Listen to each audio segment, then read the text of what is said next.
केवल बड़ा आदमी बन जाना, बहुत पैसे कमाने वाला, कोई सर्विस मिल जाए, कोई जॉब मिल जाए, यही लक्ष्य है जीवन का?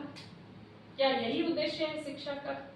कहते हैं शिक्षा मनुष्य का सर्वांगीण विकास करती है। हमारे व्यक्तित्व का संपूर्ण विकास करने का आधार कौन है? क्या है? शिक्षा है। तो विद्यालय में माता पिता केवल हमें बड़ा आदमी बनने के लिए नहीं भेजते हैं, जैसे सुना ना, अच्छा आदमी बनने के लिए भेजते हैं। आप जानते हैं पहले के समय में क्या होता था? आपको पता है शिक्षा तो सदा से चली आ रही है। आज हम स्कूल कहते हैं, विद्यालय कहते हैं, पहले क्या कहते थे?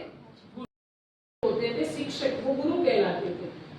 तो उनके पास गुरुकुल में जाकर रहते थे और वहीं रहना, वहीं उनका पढ़ना। जब तक उनका विद्या अध्ययन चलता था तब तक वो घर नहीं लौटते थे। जब उनकी पढ़ाई पूरी होती थी तब कोई डिग्री थोड़ी होती थी कि 10वीं क्लास पास हो गई, 12वीं हो गई, फिर बीए हो गई, फिर डिग्री हो गई।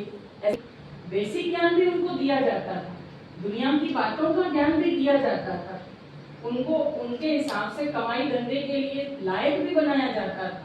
लेकिन साथ साथ व्यक्तित्व के अंदर सर्व गुणों की धारणा कैसे करें, ये शिक्षा भी उनको गुरुकुल में दी जाती थी। इसीलिए कहते हैं ना कि वो होती है विद्या जो मनुष्य को हर बुराई से मुक्त करती है। इसलिए संस्कृत में बोलते हैं ना, सा विद्या या विमुक्तये। माना विद्या वो है, शिक्षा वो है जो हर बुराई से हमें, हर बंधन से हमें मुक्त करती है।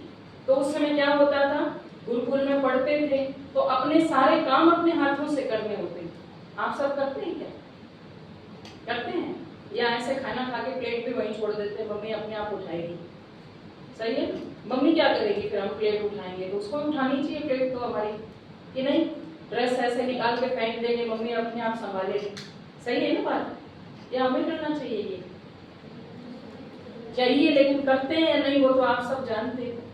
लेकिन मैं बहुत सारे पैसे दूंगा, मेरे बेटे को सर्वेंट मिल जाए, नहीं। राजा का बेटा हो या कोई सर्वेंट का बेटा हो, अगर गुरुकुल में पढ़ने गया है तो दोनों एक ही स्टेज पे होते थे। एक जैसा रहना, खाना पीना, सोना उठना सब एक जैसा, और गुरु भी उनको उसी दृष्टि से पढ़ाता था, कोई भेदभाव नहीं होता था किसी भी प्रकार का। और वो बच्चा जब पढ़ाई पढ़ता था, ऐसा नहीं है कि उस समय उसमें कोई बुराई नहीं होती थी।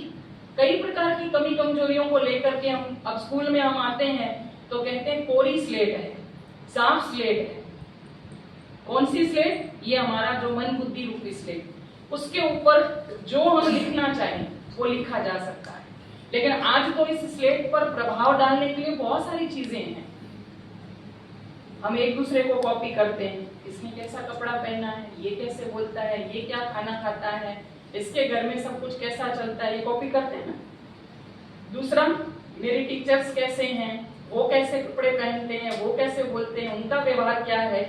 तीसरा, हमारे माता पिता, हमारे पेरेंट्स या हमारे रिश्तेदार कैसे हैं, या फिर समाज के अंदर वातावरण कैसा है, और या मोबाइल के अंदर देखते हैं आजकल का लेटेस्ट फैशन क्या है, आप सबको पता होगा, यही करते रहते हैं। आजकल क्या चल रहा है, आजकल का ट्रेंड क्या है, पता नहीं। छोटे छोटे बच्चे हमें कहते हैं, दीदी आपको नहीं पता आजकल का ये फैशन है, ये चलन है।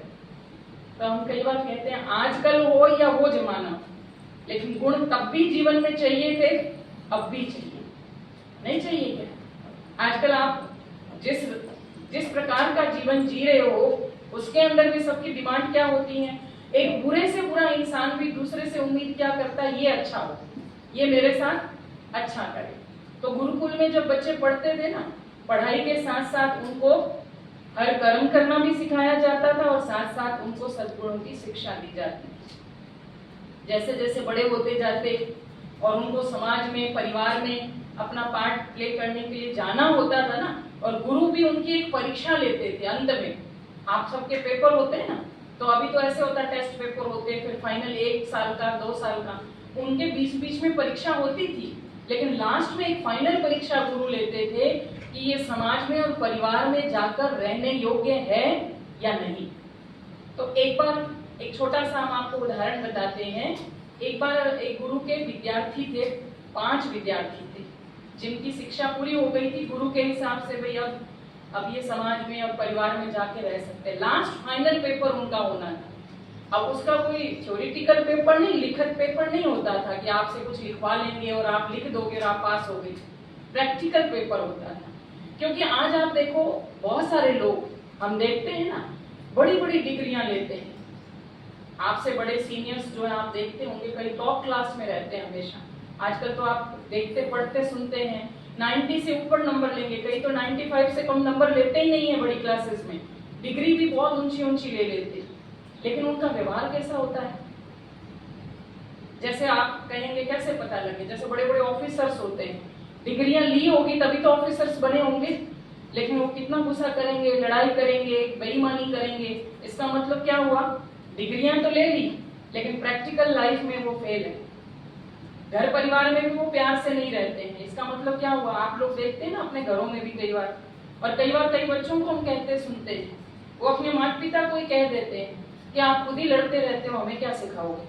होता है ऐसे? कब कभी होता है? नहीं होता है तो बहुत अच्छी बात है अगर नहीं होता है तो। ऐसे तो उनका प्रैक्टिकल पेपर लेना बाकी था, जो 5 विद्यार्थियों को छुट्टी दी गुरु ने और उनको कहा कि अब आप अपने घर जाओ, आपको छुट्टी। गुरुकुल तो कहाँ होते थे पहले?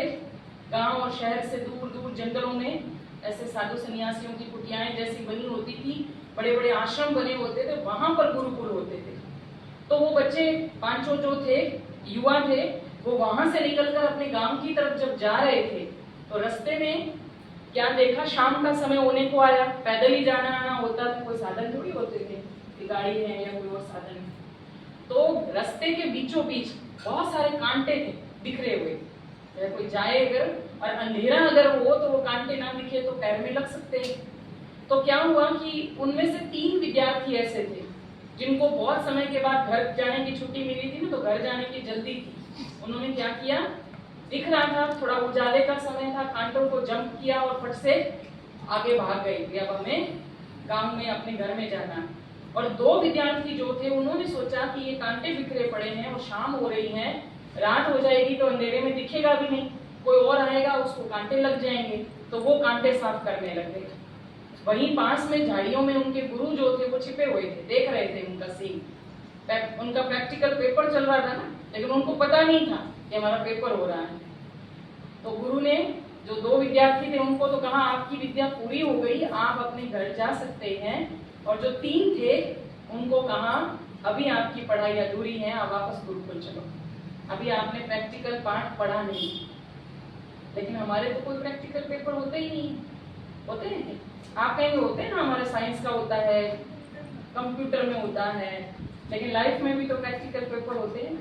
अब आप स्कूल से आए और घर में अगर आपने मम्मी पापा का कहना नहीं माना, कोई गलती की, तो मम्मी पापा भी क्या कह देते हैं?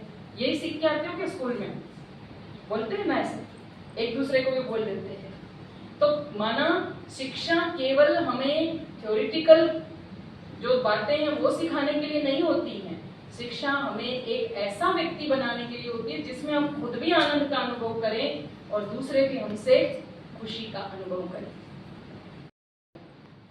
जैसे नीचे का जो होगा ना एरिया, ऊपर से अगर आप पानी गिराओ 3-4 मंजिल ऊपर से पानी आपने गिराया ऊपर से, तो पानी कहाँ जाएगा? और नीचे से अगर आप 1 मंजिल भी ऐसे फेंक के तो जाएगा ऊपर? नीचे आएगा। तो उसके लिए क्या करना पड़ता है? अगर आपको पानी 2-3 मंजिल ऊपर चढ़ाना है तो मोटर की पावर चाहिए ना, तब पानी ऊपर चढ़ता है। तो मनुष्य के जीवन में बुराई जो है वो क्या है? नीचे गिरने का कारण। तो वो तो बहुत सरलता से आ जाती है, आप कहीं से भी बुराई सीख सकते हो। उसके लिए कोई मेहनत नहीं है आपको कि मुझे बुराई सीखनी है, बुरा बनना है तो मेहनत करनी है। लेकिन अच्छा बनना है तो क्या होता है? मेहनत करनी पड़ती है, उसके लिए पावर चाहिए। और वो पावर कभी कभी हमारी मोटर में इतनी नहीं होती है। तो कौन सी मोटर की पावर चाहिए? उसको कहते हैं परमात्मा, भगवान या परम पिता। उसकी पावर जब हमारी पावर के साथ मिलती है ना, तब हमारे जीवन में क्या आता है?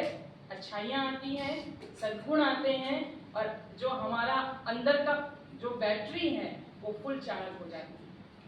अब आज देखो आप स्कूल के अंदर बच्चे पढ़ते हैं, सबका अलग अलग होता है ना।